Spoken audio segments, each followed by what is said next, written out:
அஸ்ட்ரோசைன் channel வாயிலாக உலகெங்கும் வாழ்ந்து கொண்டிருக்கின்ற சகோதர சகோதரிகளுக்கு அன்பார்ந்த வணக்கங்கள் மற்றும் வாழ்த்துக்கள். இன்றைய பதிவு 2 வருடாந்திர கிரகங்கள் வக்ரம், அதாவது குரு பகவான் வக்ரமாக போகிறார், சனி பகவானும் ஏற்கனவே வக்ரத்தில் இருக்கார். அப்போ நமக்கு என்ன மாதிரியான பலன் கிடைக்க போகிறதுங்கிறதான் இந்த பதிவில் நம்ம பார்க்க போகிறோம். குரு பகவான் கால சக்கரத்தினுடைய 2வது வீடான ரிஷபமனையில் வக்ரமாக போகிறார். எப்போ வக்ரமாக போகிறார்? 9/10/2024 3/2/2025 வரை இந்த 116 நாட்கள் வக்ர நிலையில் இருக்க போகிறார். ஏற்கனவே சனி பகவான் வக்ரத்தில், அதாவது காலச்சக்கரத்தினுடைய 11வது வீடான கும்பமனையில் வக்ரமாக இருக்கார். எப்போ வக்ர நிவர்த்தி ஆகிறார்னா 15/11/2025. அப்போ வக்ரம் என்பது இயல்புக்கு மாறிய தன்மை. அப்போ இந்த 2 வருடாந்திர கிரகங்கள் வக்ரமாகக்கூடிய இந்த காலகட்டத்தில் நமக்கு என்ன மாதிரியான பலன்கள், சாதகம் என்ன, பாதகம் என்ன என்பதை பற்றித்தான் இந்த பதிவில் நம்ம டீட்டெயிலாக பார்க்க போகிறோம்.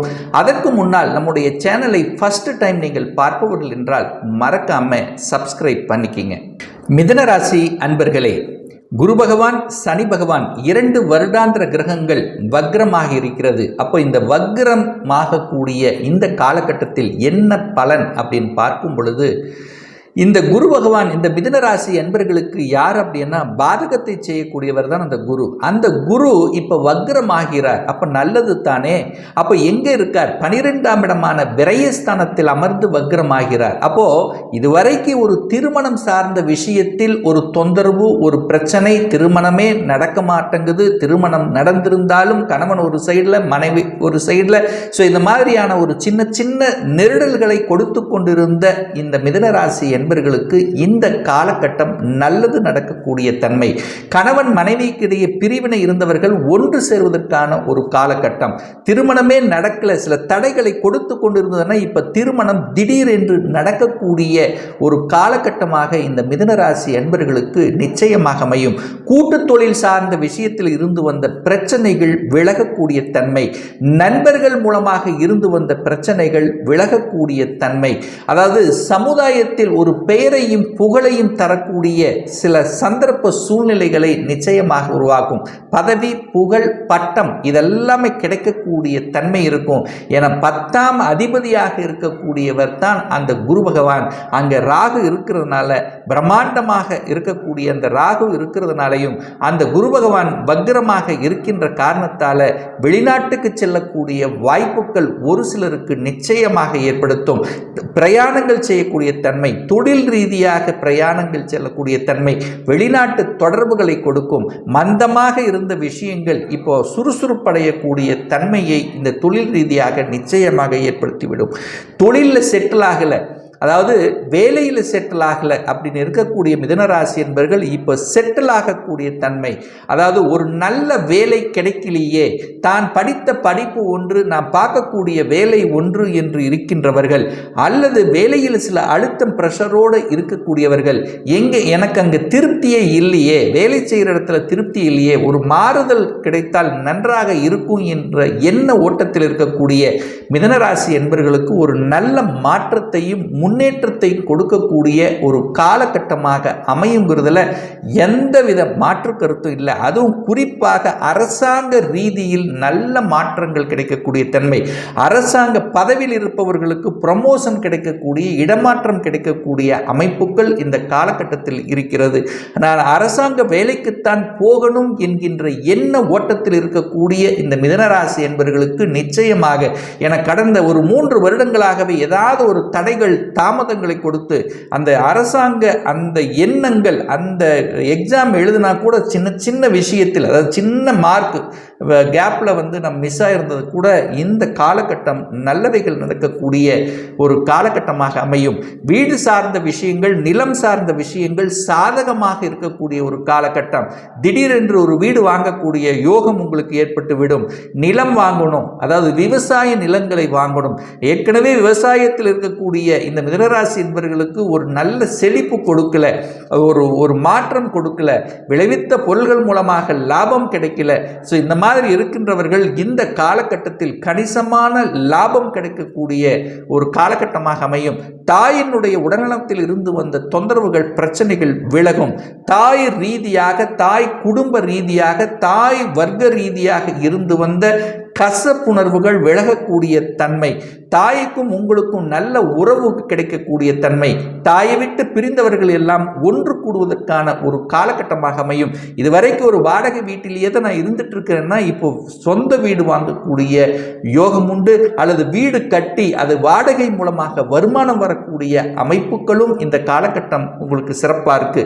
இந்த குரு பகவான் வக்ரமாக இருக்கின்ற காரணத்தால குழந்தை சார்ந்த விஷயத்தில் சில தொந்தரவுகளை கொடுத்து கொண்டிருந்தது அல்லவா.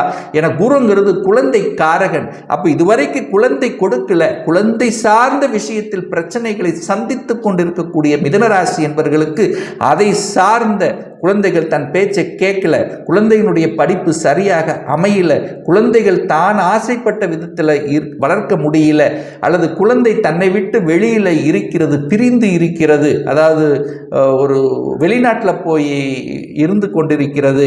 ஸோ இந்த மாதிரி குழந்தை சார்ந்த விஷயத்தில் ஒரு மன அழுத்தம், அதாவது நெகட்டிவ் உணர்வோடு இருக்கக்கூடிய தன்மைகள் இப்போ பாசிட்டிவாக மாறக்கூடிய கன்வெர்ட்டு. அதே சமயத்தில் குழந்தை பாக்கியம் இல்லாத தம்பதிகளுக்கு குழந்தை பாக்கியம் கிடைக்கக்கூடிய அம்சங்கள் சிறப்பாக இருக்கிறது. கடன் சார்ந்த விஷயத்தில் சிக்கி தவித்துக் கொண்டிருந்தவர்கள், கடனை வாங்கி கடனை அடைத்தல், கடன் ஏதோ ஒரு வகையில் கடன் நம்மளை அழுத்தி கொண்டிருந்த விஷயங்கள் இப்ப கடனால தப்பிக்கக்கூடிய தன்மை, அதாவது கடனை கட்டிவிடலாம் என்கின்ற எண்ண ஓட்டம் தைரியத்தை கொடுக்கக்கூடிய ஒரு காலகட்டமாக அமையும். எதிர்ப்பாளர்கள் உங்களை விட்டு விலகுவார்கள், அல்லது அந்த எதிர்ப்பை கொடுத்து கொண்டிருந்தவர்கள் உங்களுக்கு நண்பர்களாக மாறக்கூடிய தன்மையும் இந்த காலகட்டத்தில் இருக்கிறது. அதே சமயத்தில் பார்த்தீங்கன்னா வேலை கிடைக்காதவர்கள் இந்த காலகட்டத்தில் நல்லதொரு வேலை கிடைக்கக்கூடிய அம்சம்.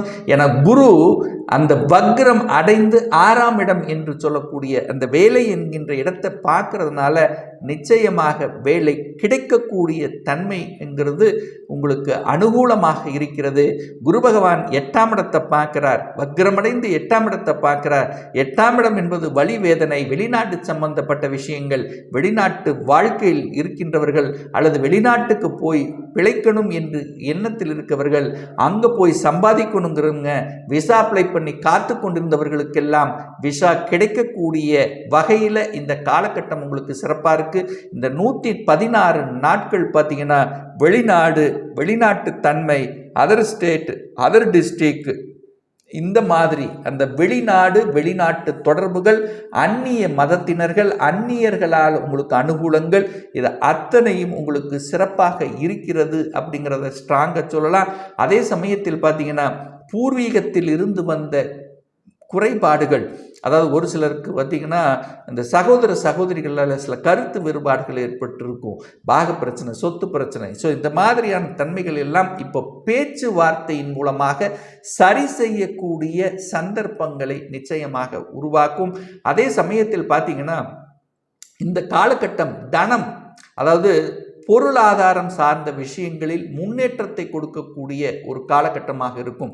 ஒரு சிலருக்கு திடீர் தனவரவு கிடைக்கக்கூடிய பாக்கியம், ஒரு சிலர் எப்பவோ கொடுத்த பணம் வரல பணம் இப்போ திடீர்னு திரும்பி வரக்கூடிய வாய்ப்புகள், எல்ஐசி இந்த மாதிரியான இடத்துல எப்பவோ போட்டு வைத்திருந்த பணம் இந்த காலகட்டத்தில் உங்கள் கைக்கு வரக்கூடிய அம்சங்களும் இந்த காலகட்டம் உங்களுக்கு சிறப்பாக இருக்கிறது.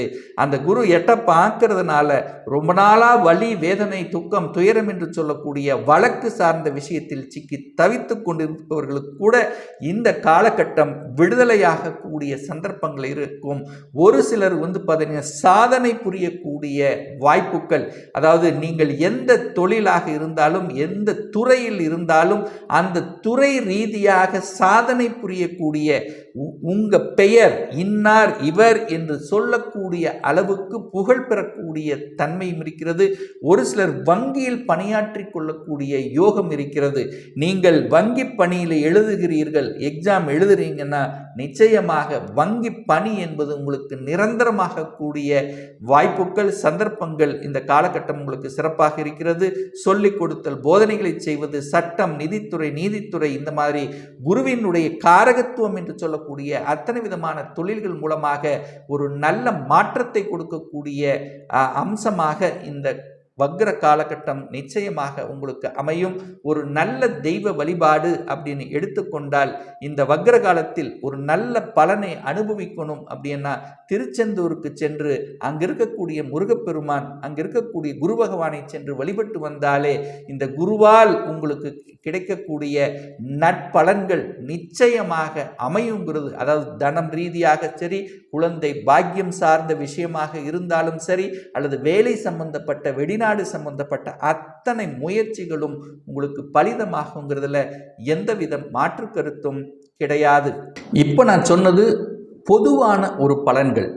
உங்க ஜாதகத்தில் குரு பகவான், சனி பகவான் எந்த வீட்டில் இருக்கார், அதாவது 12 ராசிகளில் எந்த வீட்டில் இருக்கு, அந்த வீட்டில் அது ஆட்சியோ பலத்துடன் இருக்காரா, இல்லது உச்ச பலத்தோடு இருக்காரா, மூல திரிகோண பலத்துடன் இருக்காரா, இல்லை பகை வீட்டில் இருக்காரா, நீச்சமாக இருக்காரா, வர்க்கோத்தம பலம் பெறுகிறதா, இல்லை திக்பலத்துடன் இருக்காரா, இல்லை பாவ கிரகங்களுடன் சேர்க்கை பெற்றிருக்கா, இதை பொறுத்து பலன் மாறும். மேலும் என்ன தசா நடந்து கொண்டிருக்கிறது, குரு தசை நடக்குதா, சனி தசை நடக்குதா, இதனுடைய இம்பேக்ட்ங்கிறது அதிகமாக இருக்கும். ஒரு துல்லிய பலன் வேணும், ஒரு சொந்த ஜாதகம், சுய ஜாதகம் பார்க்கணும் என்று விருப்பமுடைய அன்பர்கள் டிஸ்பிளே தெரியக்கூடிய நம்பருக்கு வாட்ஸ்அப் மூலியமாகவோ ஃபோன் கால் மூலியமாகவோ தொடர்பு கொண்டு அப்பாயின்மெண்ட் பெற்றுக்கொண்டு கன்சல்டேஷன் எடுத்துக்கலாம்.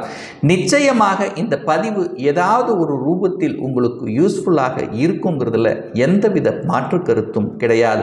நம்ம சேனலை நீங்கள் ஃபர்ஸ்ட் டைம் பார்ப்பவர்கள் என்றால் மறக்காம சப்ஸ்கிரைப் பண்ணிக்கிங்க. பக்கத்தில் இருக்கக்கூடிய பெல் பட்டன் மற்றும் ஆல் நோட்டிஃபிகேஷனை கிளிக் பண்ணும்போது நான் போடக்கூடிய அடுத்தடுத்த பதிவுகள் உங்களுடைய நோட்டிஃபிகேஷனில் வந்து சேரும்.